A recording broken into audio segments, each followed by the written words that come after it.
balita ngayong tanghali. Selebrasyon sa pagpapalit ng taon naging mapayapa sa pangkalahatan ayon sa PNP. Mahigit 200 biktima ng paputok na itala ng Department of Health kaugnay ng selebrasyon sa pagpapalit ng taon. President Ferdinand Marcos Jr. kontento sa nagawa ng kanyang administrasyon sa nakalipas na taon. PBBM administration may New Year's resolution din para sa 2024. Isang malusog na New Year baby isinilang sa Fabella Hospital. UNTV News and Rescue Teams rumesponde sa magkakahiwalay na aksidente sa pagpapalit ng taon sa Luzon, Visayas at Mindanao. Pangarap na sidecar ng mag-asawang nangangalakal tinupad ng UNTV. Magandang tanghali mga kasangbahay. Ngayon po ay araw ng Lunes, January 1, 2024. At una sa mga balita ngayon tanghali.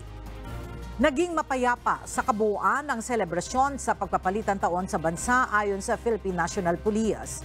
Gayunman, ayon kay PNP spokesperson Police Colonel Jean Fajardo, 11 insidente ng iligal na pagpapatok ng baril ang naitala ng pulisya hanggang kaninang madaling araw. Aabot naman sa kabuang 28,754 na piraso ng ipinagbabawal na paputok na nagkakahalaga ng 244,130 pesos ang nakumpiska ng mga otoridad. Mananatili namang nasa heightened alert status ang pambansang pulisya hanggang sa susunod na linggo upang mabigyan ng seguridad ang inaasahang pagdagsa ng mga pasahero sa mga terminal, daungan at palipara ng mga uuwi pagkatapos ng selebrasyon. Patuloy namang nagpapaalala ang Department of Health sa publiko o partikular sa mga bata na huwag pulutin ang mga paputok na hindi sumabog. Payo ni DOH Undersecretary Eric Tayag, dapat wisikan ng tubig ang mga ginamit na paputok bago itapon at siguraduhing ilayo ito sa mga bata. Dagdag ng ahensya, nakapagtala ng karagdagang 8 kaso ng fireworks-related injuries kahapon, kaya umabot na sa 116 ang kabuang bilang ng mga biktima ngayong holiday season. Tuwing magpapalit ang taon, isa sa mga inaabangan ng lahat ay ang New Year babies. Sa Dr. Jose Fabella Memorial Hospital, isang healthy baby boy ang sumalubong sa 2024. Narito ang report ni Gladys Toagi.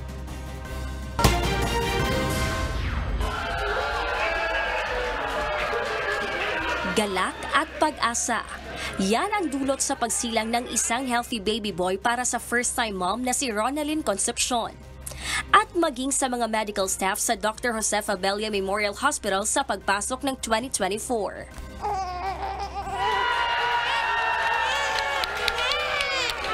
Eksaktong alas 12 ng madaling araw nang isilang ni Ronalyn ang kanyang first baby na si Jaden Rayleigh Dizon. Aniya, matagal na umano nilang pinangarap na magkaanak. Aminado man siyang mahirap ang panganganak, di naman matatawaran ang galak sa biyayang natanggap nilang mag-asawa. Sana lumaki siyang healthy, matulungin, magalang at may takot sa Diyos. Pero worth it naman po nung lumabas na si baby, nakita ko siya healthy. Isang malaking biyaya, blessing sa amin mag-asawa. Labis din ang tuwa ng mga medical staff sa pagsilang ng unang baby sa Fabella Hospital sa taong 2024. Lalo na at ito ay healthy at normal lang ang naging delivery. Ayon kay Dr. Brennan Ian Capuno, OBGYN high-risk pregnancy specialist ng ospital, taon-taon ay nasa 10,000 hanggang 11,000 ang isinisilang na sanggol sa Fabella Hospital. Aniya, walang binabayaran ang mga pasyente dito mula sa laboratorio, bills at iba pang bayarin dahil inilalapit nila ang mga ito sa Malasakit Center kung walang PhilHealth ang pasyente. Sa kasalukuyan, nagluwag na ang ospital at inalis na ang antigen testing sa mga nanay. Gayunpaman, nananatiling nakasuot pa rin ng face mask ang mga medical staff dito. Gaya ng regular na proseso, idinadaan muna sa evaluation ang mga buntis upang i-assess bago ito tuluyang ipasok sa operating room. Mula po nung nababa yung public health emergency ng COVID, hindi na po lahat ng pasyente natin is-screen natin para sa COVID-19 testing. Pero po, lahat po ng may mga sintomas pa rin po ng COVID, in-screen pa rin po natin sila. Sinusunod pa rin po natin yung mga protocols na binibigay ng ating ng Department of Health. At existing pa rin naman po yung mga COVID-19 isolation rooms po natin. Inaasahan ngayong taon ay lilipat sa panibagong building ang Fabella Hospital na mayroong 1,000 bed capacity upang makapag-accommodate pa ng mas maraming nanay na manganganak. Gladys Tuwabi, UNTV News and Rescue. Diyos ang aming sandigan, serbisyo publiko ang aming pinahahalagahan. Masaya si Pangulong Ferdinand Marcos Jr. sa naging performance ng kanyang administrasyon sa nakalipas na taon. Sa kanyang mensahe sa pagpapalit ng taon, binalikan ng Pangulo ang mga accomplishment ng pamahalaan nitong 2023. Mayroon din anyang New Year's resolution ang PBBM administration ngayong 2024. Narito ang report ni Bernard Dadis. Ito si Pangulong Ferdinand Bongbong Marcos Jr. sa mga nagawa ng kanyang administrasyon sa nakalipas na taon. Sa isang mensahe, nagbalik tanaw ang Pangulo sa mga accomplishment ng pamahalaan, gaya ng 33 specialty centers na naipatayo nitong 2023, mahigit 2,000 classrooms at 7 karagdagang cold chain facilities. Ipinagmalaki din ng Pangulo ang nakuhang investment ng pamahalaan para sa renewable energy na kayang makapaglabas ng 125,000 megawatts ng karagdagang supply ng kuryente sa hinaharap. Ayon pa kay PBBM, na kumpleto na rin ang 8 water supply projects habang 147 pa ang kasalukuyang ipinatutupad bilang paghahanda sa inasahang tagtuyot ngayong taon. Hindi rin anya mawawala ang pagsubok na kakaharapin ng bansa ngayong taon, pero tiwala ang Pangulo na malalagpasan din ito. We look back to the past year, pleased with what we have done. We look forward to the new year with a pledge to build better and more. We have set high hopes for the days ahead, and we know that these can only be achieved with hard work. Bagong taon, bagong pag-asa, at bagong panata na anuman ang mga balakid na haharapin ay sama-sama nating lalagpasan. Isa naman sa tututukan ng Pangulo ang pagpapabilis ng mga transaksyon sa gobyerno, kasama na ang pagpaproseso ng mga dokumento. We will continue to purge government of rules that slow the delivery of public services because when projects get delayed, progress is denied our people. At kung ang iba ay may inaasam na magawang pagbabago sa kanilang mga buhay sa pagsapit ng bagong taon, meron din anyang New Year's resolution ang gobyerno ngayong 2024. Ang New Year's resolution ng inyong pamahalaan ay ang puspusang pagsisikap upang maggawad ng mahusay at tapat na serbisyo na susi ng pagpaganda ng buhay nating lahat. Let us not forget that great things are always possible, so long as we keep the faith in each other, in our nation, and in God. And as long as values that bind us keep us united in our collective pursuit of shared progress, we will succeed. Mabuhay ang bagong Pilipinas. Manigong bagong taon po sa ating lahat. Bernard Dadis, UNTV News and Rescue. Diyos ang aming sandigan, serbisyo publiko ang aming pinahalagahan. Sa kabila naman ng iwas paputok campaign ng Department of Health ay marami pa rin ang nabiktima ng paputok kaugnay ng selebrasyon sa pagpapalit ng taon. Kaya mananatili ang kampanya ng kagawaran sa pag-iwas sa paputok hanggang sa unang linggo ng Enero ngayong taon. Kumuha tayo ng update kay Harry Ilagan live. Hari, gaano karami ang naitala ng DOH na nabiktima ng paputok at ano ang kanilang paalala sa mga ito? Magandang tanghali sa iyo, Ella. As of 6 a.m. ngayong araw ay nakapagtala na ng 231 na kaso ng firework-related injuries ang Department of Health. At palagi nagpapaalala nga ang kagawaran na magtungo ang mga naputukan sa mga malapit na hospital upang mabigyan ng booster ng anti-tetanus toxide.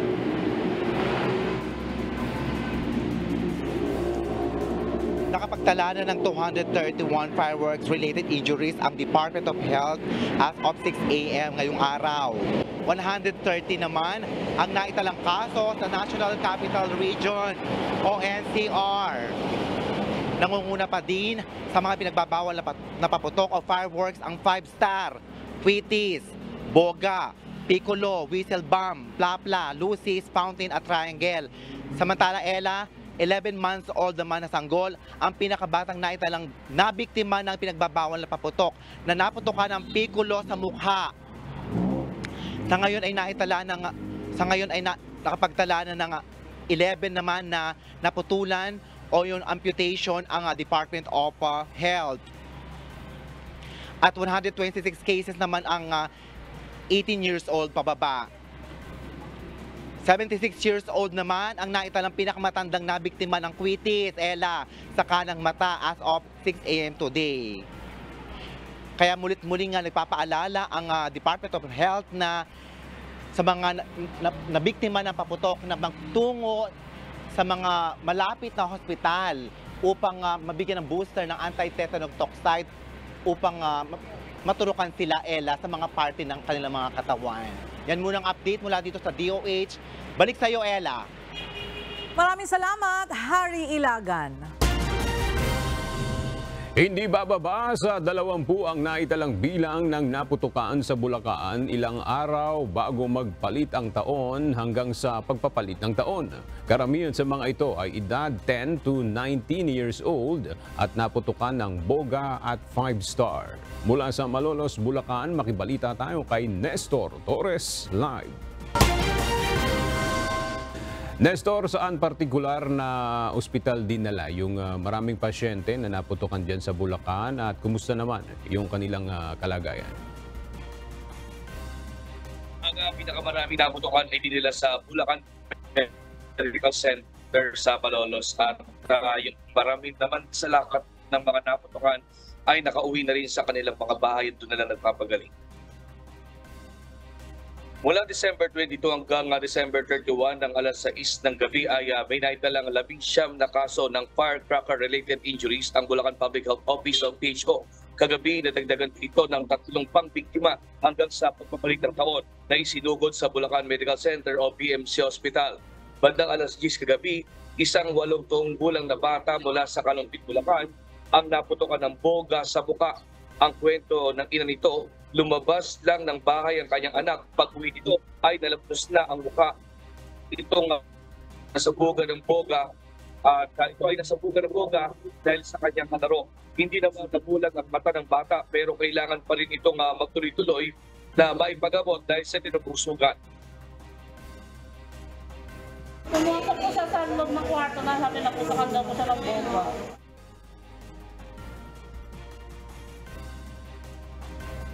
Bukod sa boga, 2 naman ang naputukan sa pagpapalitan ng 5-star, isang 14 anyos at isang 27 anyos niyang kaibigan. Inakala niya kasing wala na itong sindig. Subalit ng tapakan niya ay bigla itong sumahog at nasa pugot na itong kanan niyang paa. Mabuti na lang at agad siyang dahil takbo sa ospital matapos magtamo ng tiwa sa kanang paa. Sinabihan po. Tapos po, pag-itcha po, kala patay na, wala na po yung mitya. Pagtapak ko bilang pumutok po. Sa mga oras na ito, hindi pa naglalabas ngayong araw ang Bulacan Public Health Office sa PHO ng karagdagang pang naputukan sa Bulacan. Pero pinakamarami sa mga naputukan ngayon ay dahil sa boga at 5-star, bukod pa ang Wheaties. Ang mas nangunguna sa pinakamaraming naputukan ay edad 10 years old hanggang 19 years old na hindi bababa sa 10 biktima. Samantala, bukod sa paputok, may mga naitagpo rin sa ospital dahil sa aksidente sa motor at away sa kalsada. At yan mo latest live mula dito sa Bulacan. Balik sa iyo. Aga? Maraming salamat, Nestor Torres.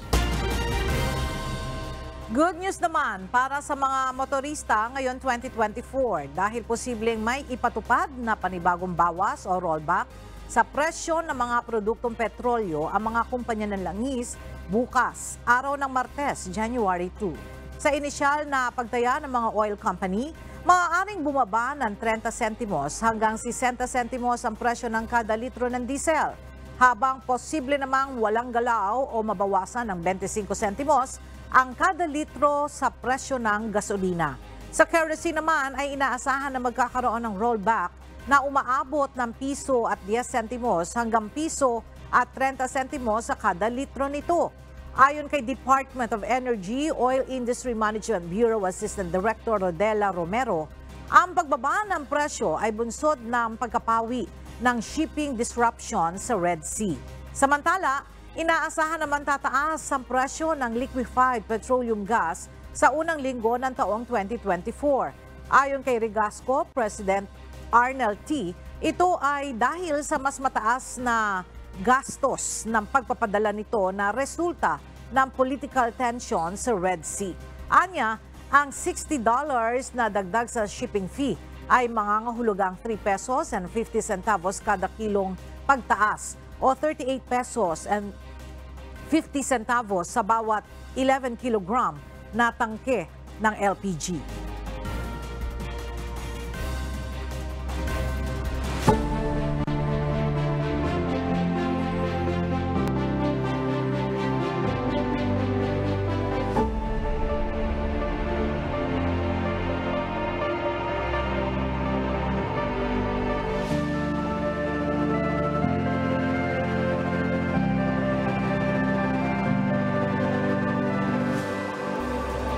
Mas naging agresibo ang China sa pag-aangkin nito sa mga teritoryo ng Pilipinas sa West Philippine Sea nitong nakaraang taon. Ito ay kahit patahasan ng isinisiwalat ng mga otoridad sa publiko ang harassment at pambubuli ng China sa mga barko ng Pilipinas sa ating teritoryo. Narito ang report ni Ryan Lacanlale.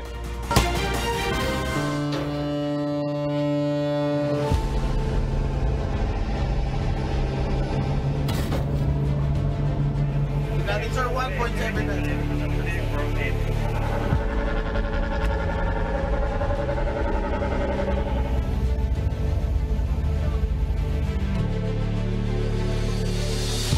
Matagal nang idinaraing ng mga mangingisda at mga frontliner ang harassment at pambubuli ng China sa West Philippine Sea. Pero sa ilalim ng nakaraang administrasyon, malalaking insidente lamang ang ipinapaalam sa publiko.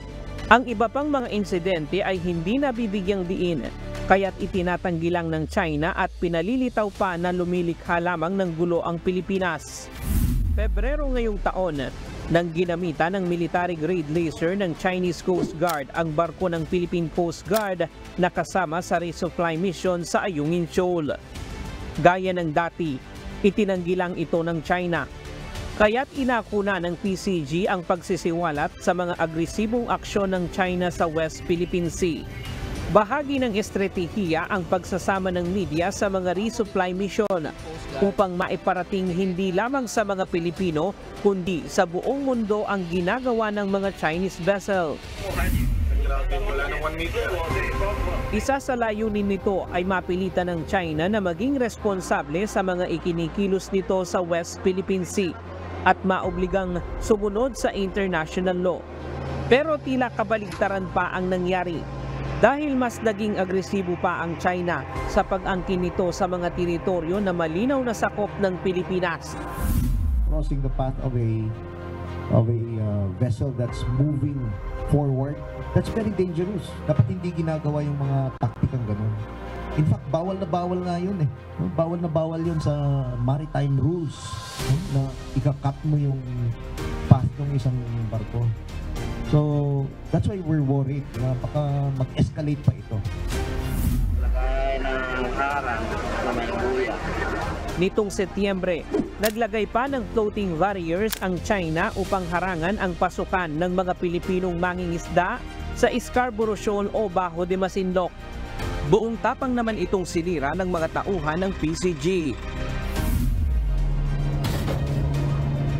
Nitong Oktubre naman, binangga ng barko ng China ang supply boat ng Pilipinas na maghahatid ng mga kagamitan at pagkain sa mga sundalong nakaistasyon sa Ayungin Shoal. These collisions were caused by the dangerous and illegal maneuvers at sea by these Chinese vessels who were interfering with a legal and legitimate Philippine operation in support of BRP Sierra Madre. The Chinese vessels did their reckless and illegal acts with full knowledge that their movements can cause a collision. Ngayon po, kailangan kundinahin ng buong mundo at ng bansa ang illegal at mapaniil na mga aksyon ng Chinese government na lapat sa kahit na anong norm ng international law, kahit saan libro hanapin. Mas naging agresibo pa ang China bago matapos ang taon. Nitong December 9 at 10, muling binomba ng water cannon ng China ang mga barko ng Pilipinas sa Bajo de Masinloc at Ayungin Shoal.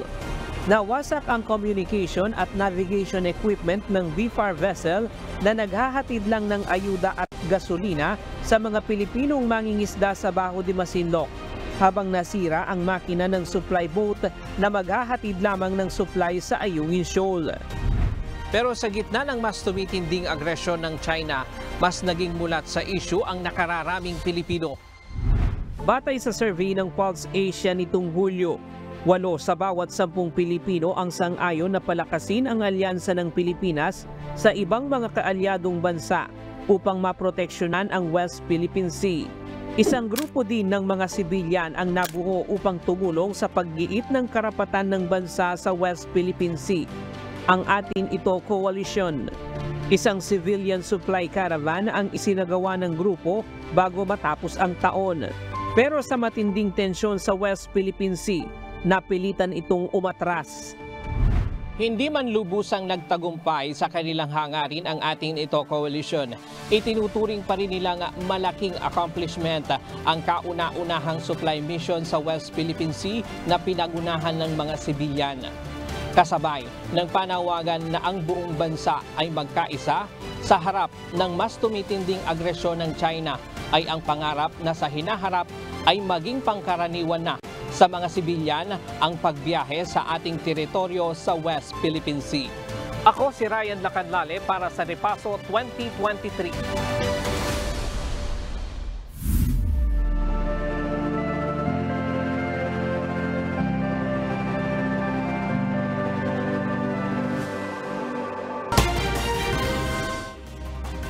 Umugong nitong nakaraang taon ang tunggaliang nina Vice President Sara Duterte kontra House Speaker Martin Romualdez para sa taong 2028. Nagsimula ang bangayan ng dalawang kampo nang masilip ang confidential funds ni VP Duterte sa deliberasyon ng panukalang national budget para sa 2024. Narito ang report ni Rosalie Coz. Maraming salamat sa init ng inyong pagsalubong sa Unity! Mahigit isang taon mula nang mamayagpag ang UNIT team sa 2022 national elections, tila may lamat na ngayon ang alyansa. Umugong na agad ang tunggaliang Vice President Sara Duterte kontra Speaker Martin Romualdez na pinsan ni President Bongbong Marcos Jr. para sa presidential elections sa taong 2028. Nag-ugat ito sa pagkwestiyon ng Makabayan Bloc sa paglilipat ng 125 million pesos na confidential funds ni Vice President Sara Duterte noong 2022 mula sa tanggapan ni Pangulong Bongbong Marcos Jr. Nasilip ito sa pagdinig ng Kamara sa panukalang pondo ng tanggapan ng Vice Presidente para sa taong 2024. Under this current term lang na nagkaroon ng confidential funds ang DepEd. Tapos yung OVP din compared to the last term, ngayon lang din nagkaroon. Para bang pinapayagan ng DBM ang ganitong kalakaran sa iba't ibang mga ahensya? Question ko po, ano ang naitutulong ng confidential and intelligence funds sa paglago ng ating ekonomiya? Tandaan ninyo, kung sino man ang kumukontra sa confidential funds ay kumukontra sa kapayapaan. Kung sino ang kumukontra sa kapayapaan ay kalaban ng bayan.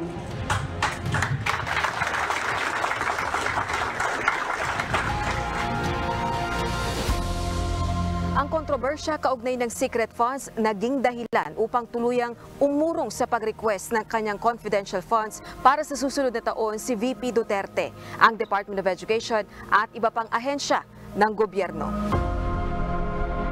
Ipinagtanggol naman ni dating Pangulong Rodrigo Duterte ang anak at iginiit na para sa paglaban sa mga komunistang grupo sa Kongreso ang confidential funds.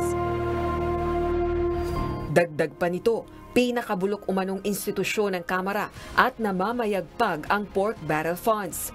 Tinuligsa rin ito si Speaker Martin Romualdez at binubusog umano ang mga kapwa kongresista.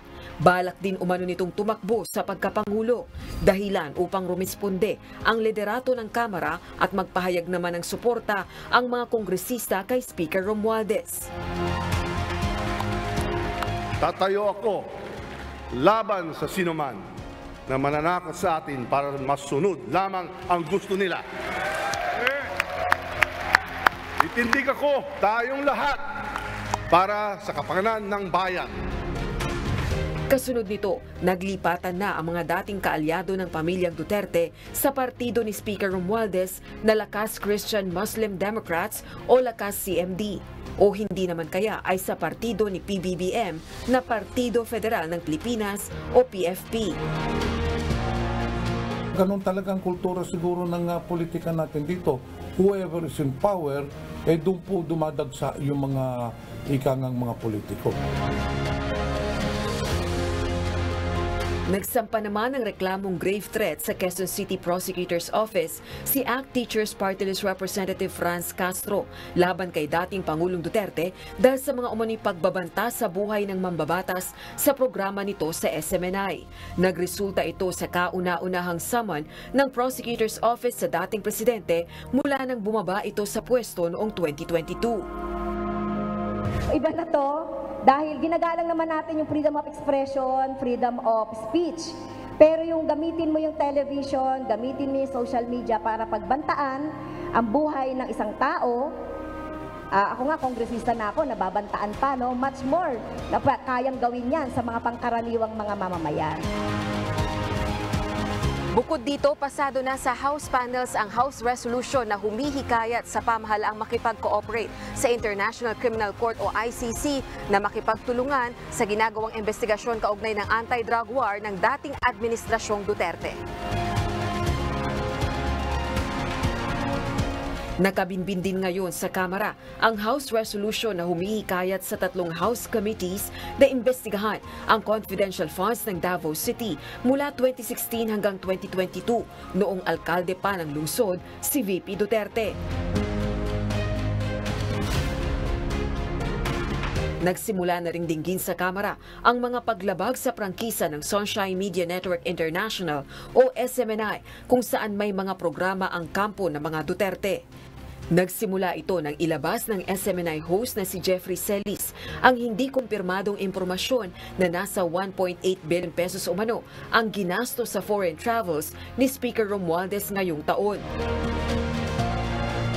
Para naman sa political analyst na si Professor Edmond Tayaw, masyado pang maaga para pag-usapan kung sino-sino ang magkakatunggali sa 2028 elections. Subalit inaasahan na anya ang mainit na banggaan ng political personality sa bansa. Medyo masyadong sa salita natin ay adelantado kung iisipin natin ito'y pang 2028 na. Kasi sa totoo lang, napakaagang pag-usapan yan. Kaya lang mahilig kasi tayo na, alam mo na, kapag may mga ganyang mga palitan, ganyang mga ingay, lalo pa nating, kumbaga, sinisigaan o pinapalala. No? Pero para sa akin, kasama talaga yan pagdating sa mga political personality. Samantala, pirmado na ni President Marcos Jr. ang 2024 national budget na nagkakahalaga ng 5.768 trillion pesos. Burado na rito ang pinagtalunan at naging kontrobersyal na confidential funds para sa opisina ni VP Duterte at ng Department of Education, maging ng iba pang civilian agencies. Rosa Licoz para sa Repaso 2023.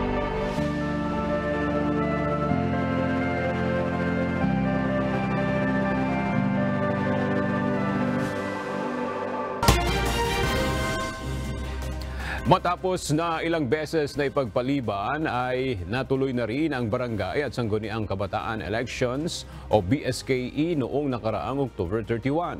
Kabilang naman sa naisabay dito ang 3 landmark innovations ng electoral exercise na kauna-unahan sa kasaysayan ng halalan sa bansa.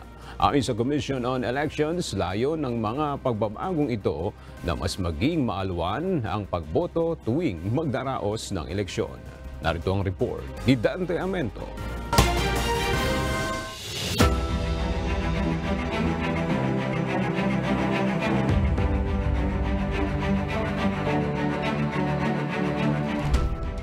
Ito ang tanggapan ng Commission on Elections o COMELEC dito sa Maynila kung saan ang gagaling ang sentro ng mga pagpaplano para sa pagdaraos ng mga halalan sa bansa.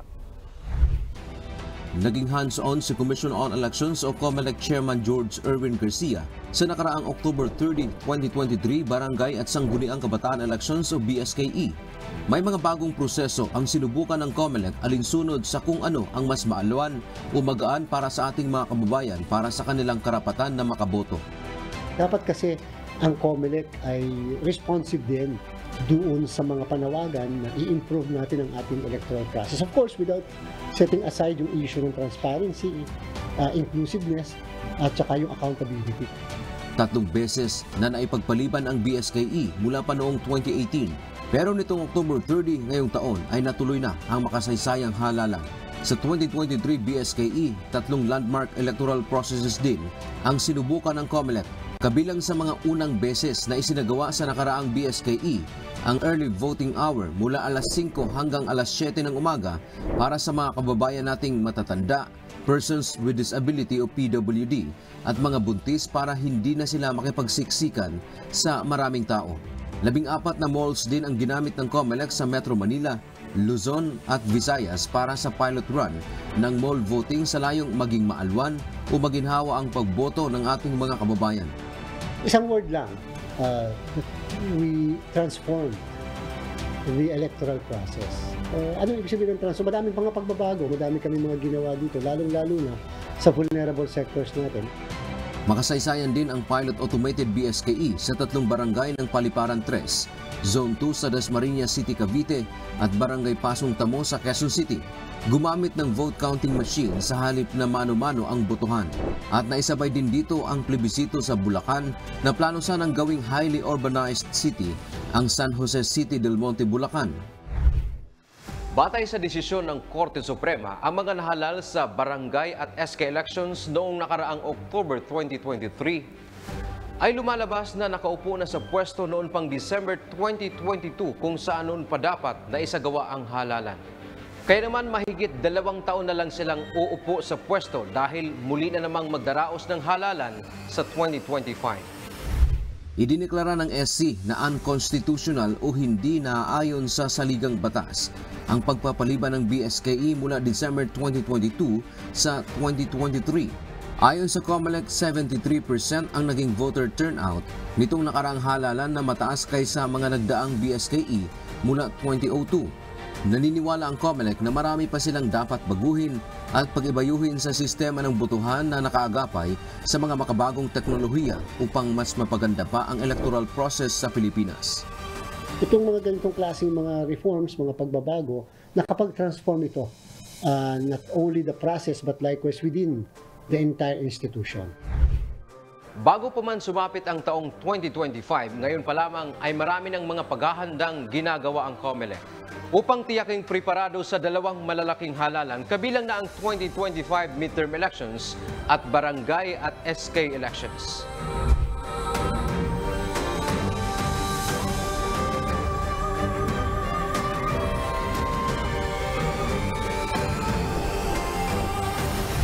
Ako si Dante Amento para sa Ripaso 2023.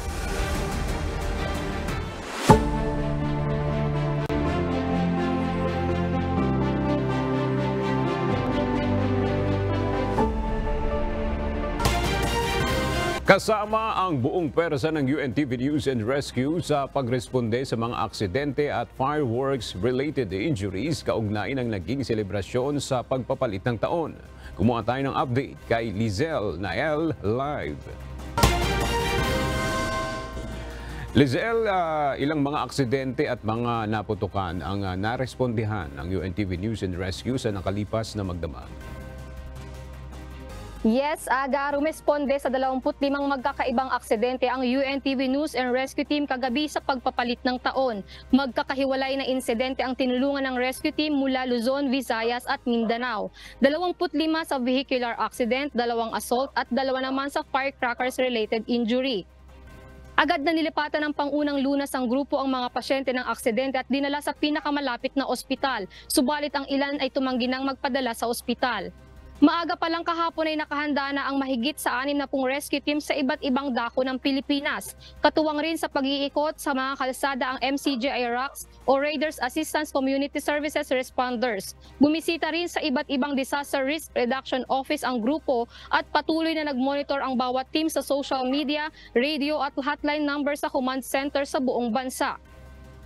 Mananatilig kaisa ang UNTV News and Rescue sa pagsagip ng buhay saan mang panig ng bansa, anuman ang lahi o kulay. Makakaasa na patuloy pa rin palalaguin ang kaalaman tungo sa mas malawak at produktibong paglilingkod sa publiko. At yan muna ang update mula dito sa Camarines Norte. Balik sa iyo, Aga. Alright, maraming salamat, Lizelle Nael. Patuloy ang ginagawa ang paghahanda ng Department of Agriculture sa posibleng maging epekto ng El Nino sa bansa. Isa na rito ang pagsasagawa ng cloud seeding operation sa mga buwan na makararanas ng kakulangan sa ulan. Alamin natin ang detalye mula kay Ray Pelayo, live.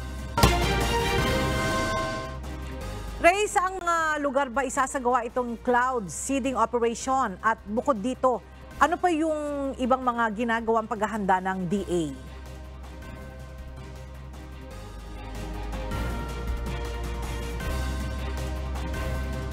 Ray? Alright, babalikan po natin ang pag-ulat niya ni Ray Pelayo. Hinimok ng Philippine Rice Research Institute o PhilRice ang mga magsasaka sa Nueva Ecija na sumama sa sabayang pagtatanim ng palay. Nakatuon ang pamamaraang ito sa kritikal na yugto ng pagtatanim na naglalayong mapataas ang ani at mapabuti ang pangkalahatang kalusugan ng mga pananim na palay. Ayon kay Community Relations Office Science Research Specialist 2 Jonathan Cabral, dumating ang panawagan upang ipakilala ang mga hamon na kinakaharap ng mga magsasaka sa pagsunod sa inirekomendang kasanayan. Ang limitadong supply ng tubig sa ilang lokalidad at pagnanais na maiwasan ang mga peak season upang matiyak ang mas mataas na presyo ng bigas ay kadalasang nakatutulong sa mga paglihis sa itinakdang panahon ng pahinga at pagtatanim. Pinapayuhan ni Cabral ang mga magsasaka na magtanim 14 na araw bago o pagkatapos ng peak planting season. Ilan sa mga benepisyo ng pamamaraang ito ay ang mahusay na paggamit ng tubig mula sa irigasyon at ang mabisang pag-iwas sa pagdami ng mga peste at insekto sa mga palayan. Para sa mga katanungan at karagdagang gabay sa pagtatanim ng palay, maaaring makipag-ugnayan sa PhilRice Text Center hotline na 0917-111-7423. Patuloy ang ginagawang paghahanda ng Department of Agriculture sa posibleng maging epekto ng El Nino sa bansa. Isa na rito ang pagsasagawa ng cloud seeding operation sa mga buwan na makararanas ng kakulangan sa ulan. Alamin natin ang detalye mula kay Ray Pelayo, live. Ray, sa mga lugar ba isasagawa itong cloud seeding operation? At bukod dito, ano pa yung ibang mga ginagawang paghahanda ng DA? Usually ang target nito ay sa mga watershed, sa mga malalaking dam sa bansa gaya sa Angat at Magat Dam. Makatutulong ng Department of Agriculture ang Department of Science and Technology sa pamamagitan ng Pag-asa at ang Department of National Defense sa pamamagitan naman ng mga gagamiting eroplano sa pagsasagawa ng cloud seeding. Ang Magat Dam ay mga pangunahing na nagsusupply ng tubig sa irigasyon sa mga magsaka sa Isabela at palibot na lugar. Habang ang Angat Dam naman ay umaasa ng tubig ang Metro Manila at karating lalawigan maging ang irigasyon sa Bulacan at Pampanga. Ayon kay Agriculture Secretary Francisco Laurel Jr., nag-request na ang Bureau of Soil and Water Management ng 112 million pesos para sa pagsagawa ng cloud seeding operation. Pero bukod dyan ay nakapagsagawa na rin ng rehabilitasyon sa 740 kilometers na irigasyon sa bansa. May teknolohiya na rin itinuturo sa mga magsasaka para matipid ang paggamit ng mga ito ng tubig o kaya naman ay ang paggamit ng pananim na di gaano kailangan ng tubig. Pagbibigay din ng DA para sa alternatibong hanap buhay sa mga magsasaka at mangingisda gaya ng pag-alaga ng hayop. Naglalaan naman ang Philippine Crop Insurance Corporation o PCIC ng 1.8 billion pesos para sa insurance ng mga nasa 900,000 na mga magsasaka at mangingisda na maaaring maapektuhan ng El Nino. Bukod pa ito sa 500 million pesos na nakahanda na rin para ipautang. Samantala, nasa 45,000 na mga magsaka na ang nakatanggap ng tig 5,000 pisong financial assistance. Mula ito sa 12 billion pesos na halaga ng nakolektang taripa mula sa importasyon ng bigas noong 2022. Ang programang ito ay sa ilalim ng Rice Tarification Law para maibsan epekto ng sa mga magsaka nitong pag-aangkat ng bigas. Nasa 2.4 million pesos na mga magsaka ang kasama sa programa. Nagmamayari ito ng hanggang 2 hektarya ng sakahan. Ayon kay Secretary Laurel, makakatulong din ang nasabing halaga ng ayuda para maibsan ang epekto ng El Nino. Ella? Alright, maraming salamat, Ray Pelayo.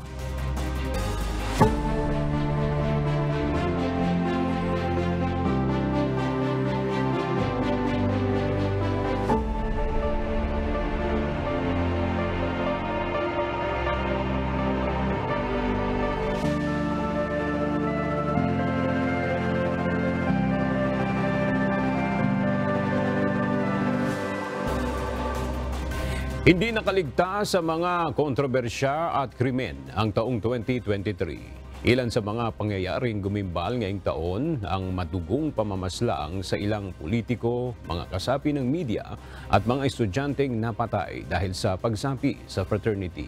Gayun din ang issue ng illegal na droga at panawagang resignation sa hanay ng pulisya. Narito ang report ni Lea Ilagan.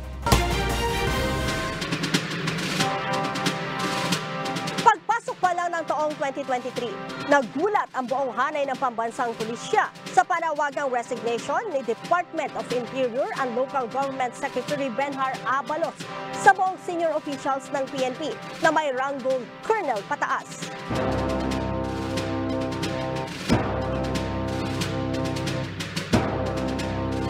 This is a radical move. Kamukha ng sinasabi ko, extraordinary times calls for radical and bold action. This is out of the box. In the same token, kung let's say may matangkap kang resignation, let them retire silently. Ang dahilan, ang pagkakasangkot umano ng ilang opisyal at tauhan nito sa illegal na droga.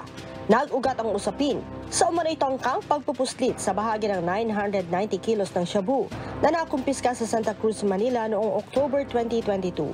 Ang panawagang resignation ay sinasabing bahagi ng ipinatutupad na internal cleansing ng PNP.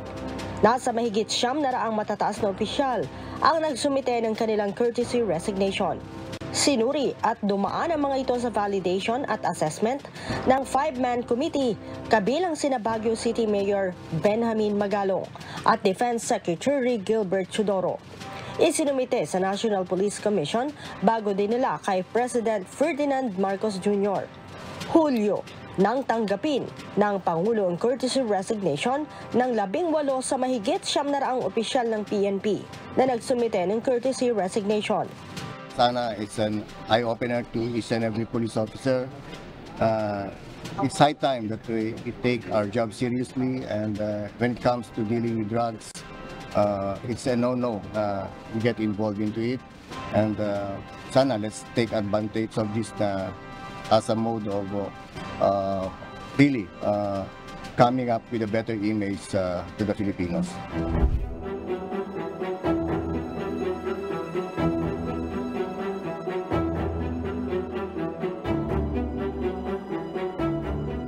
Isa pa sa gumimbal sa publiko ay nang matagpuan ng patay ang estudyante ng Adamson University na si John Matthew Salilig. Si Salilig ay biktima ng hazing matapos na sumali sa Tau Gamma Phi Fraternity. Natagpuan ang bangkay nito sa isang madamong lugar sa Imus, Cavite, kung saan ibinaon ang mga miyembro ng Tau Gamma.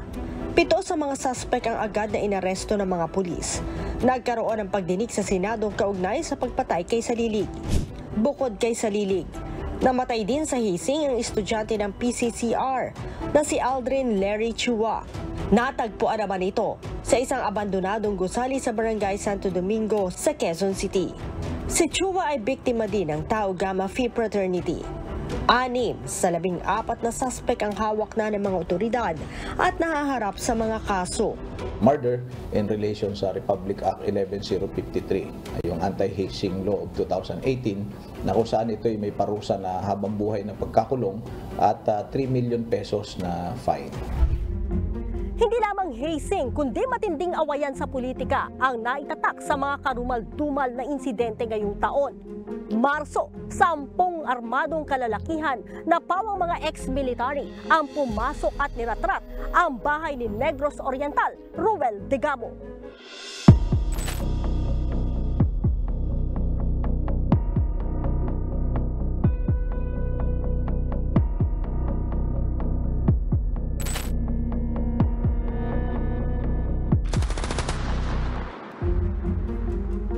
Bukod sa gobernador, patay din ang 8 iba pa at nasa 17 ang sugatan. 11 sa mga suspek ang naaresto ng mga otoridad. 2 sa mga ito ang nagsabing si dating Congressman Arnolfo Teves ang umano'y mastermind sa krimen. Papangalanan ko na pangalan nito. Ang pangalan ng mastermind, demonyo. Yun ang pangalan niya, talaga demonyo tong taong to at ipakukulong natin yan.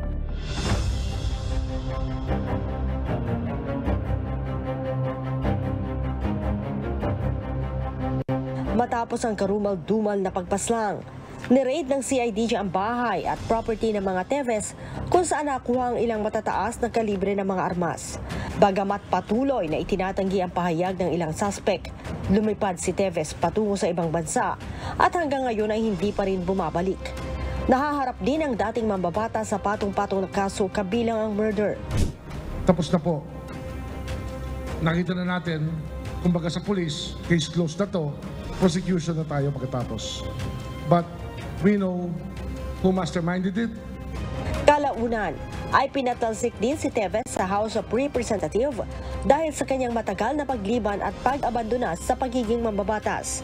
Gayon din ang bastos na pag-uugali na ipinakita nito sa kanyang social media.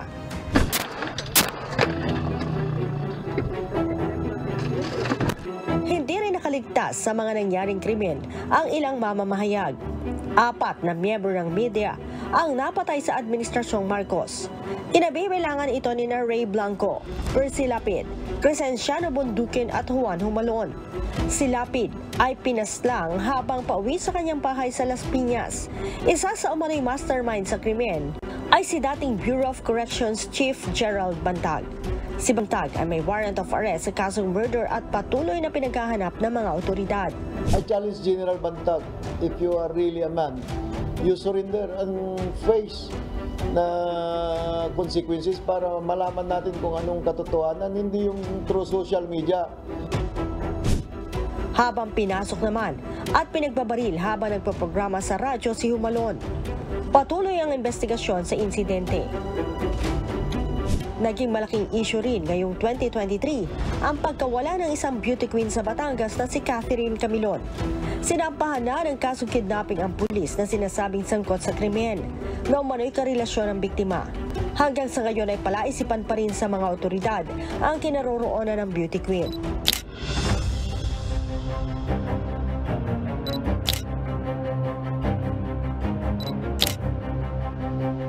Bago pa matapos ang taon, pinasabugan naman ang loob ng Dimaporo Gymnasium sa Mindanao State University. 4 ang namatay sa pag-atake habang may 45 ang nasugatan. Ayon sa PNP, ang mga suspect ay pawang mga miyembro ng Dawla Islamiyya na sina Kadapi Mimbesa alias Engineer na siyang may bitbit na bag at si Arsani Membisa alias Katab Dapitos.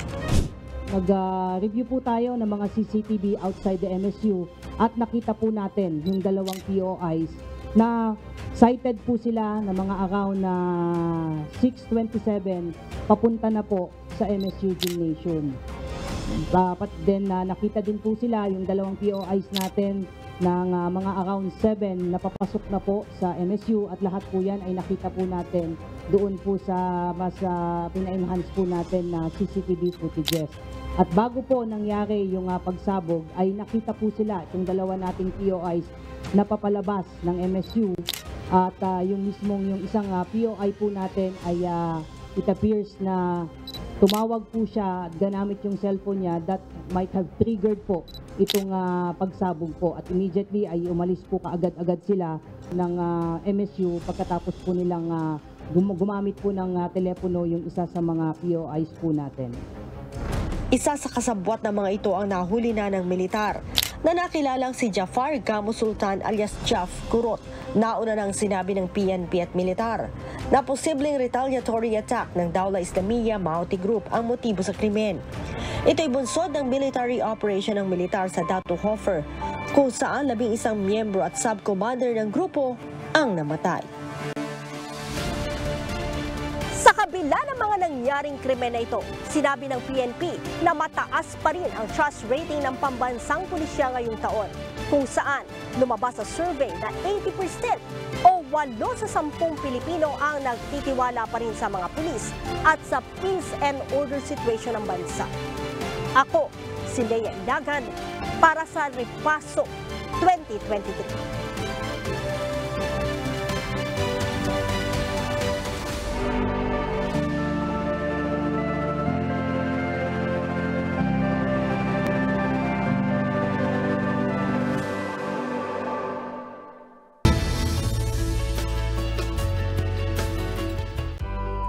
Isang bagong bisikleta at sidecar ang ipinagkaloob ng UNTV News sa mag-asawang nangangalakal at nakatira lamang sa kalsada sa Quezon City. Ayon sa mag-asawa, magagamit nila ito ng husto para madagdagan ang kita at makaipon upang makarenta ulit ng bahay. Narito ang report ni JP Nunez. Pangangalakal ng basura ang hanap buhay ng mag-asawang Joan at Aldrin. Kasama sila sa mga informal settlers na naninirahan sa gilid ng kalsada sa Nia Road sa Quezon City. Nagrerenta sila ng bike na may sidecar para makapangalakal, binabayaran nila ito ng 70 pesos kada gamit. Pero dahil luma na ang nirerentahang sidecar at nasira na, binawi na ito ng may-ari. Sinubukan ng mag-asawa na gumawa ng kariton, pero dahil maliit ang gulong, hindi rin ito magamit sa pangangalakal dahil maaaring bumigay kapag may nakasakay ng mabigat. Bilang solusyon, naisip nilang magrenta na lang ng kariton na babayaran ng 50 pesos kada gamit sa mga kakilala nilang may katulad na pinagkakakitaan. Pero ayon kay Joan, mabagal daw itong gamitin kumpara sa sidecar. Kasi yung kariton po namin, maano yung gulong, hindi pwedeng pangkalakal. Lagayan lang po ng gamit. Pag kariton kasi sir, mabagal, hindi kagaya ng sidecar. Mabilis lang siya. Noong 2020, napalayas umano sila sa nirerentahang paupahan dahil hindi na makabayad, kaya naman napilitan sila na sa kalsada na muna tumira. Kapwa nag-aaral ngayon sa high school ang dalawa nilang anak. At dahil nakita ng UNTV News ang kanilang pangangailangan, pinagsikapan nating tugunan ang kanilang munting hiling. Isang bagong bisikleta na may sidecar, kumpleto sa ilaw at blinker ang ipinagkaloob sa mag-asawa. Ayon sa kanila, magagamit na nila ito sa hanap buhay para mas lumaki ang kanilang kita. Kumpara sa kariton, mas makakaikot pa sila ng 3 beses sa isang araw para makapangalakal. Madadagdagan din ang nasa 400 pesos nilang kita kada araw. Sobrang saya ko po talaga po kasi nangyayari naman po talaga akong sidecar. Di ko po akalain na kami po yung mapipili ng Panginoon sa binigay po ng biyaya na yan. Talagang matagal ko na po talagang gusto magkaroon po sa sarili sidecar po para din po kasi ang mga hirap. Sa akin po kasi yung binaboundary ko sa araw-araw 70 pesos, pambili lang po ng bigas. Malaking tulong po na sa mas mapabilis po kasi pag nakapuno po yan, balik na po agad, just tatawid lang po namin. Tapos balik na po agad ulit sa pangangalakal. Yung karaton po kasi tagal bago makarating dito eh.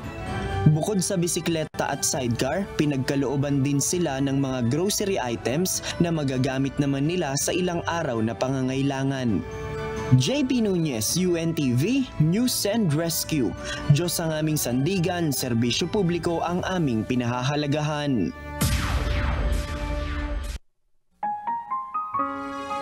At sa atin pong iiwang mga salita ng Diyos na ating sandigan mula sa Aklat ng Kawikaan, Kapitulo 11, versikulo 17, na nagsasabi, "Ang maawaing tao ay gumagawa ng mabuti sa kanyang sariling kaluluwa.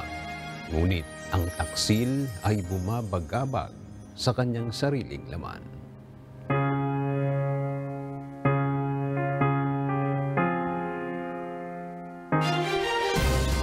At iyan ang mga balitang aming tinutukan at inaksyonan dahil sa aming pagbabalita, una ang pagkalinga sa kapwa. UNTV News, may balita saan mang panig ng daigdig.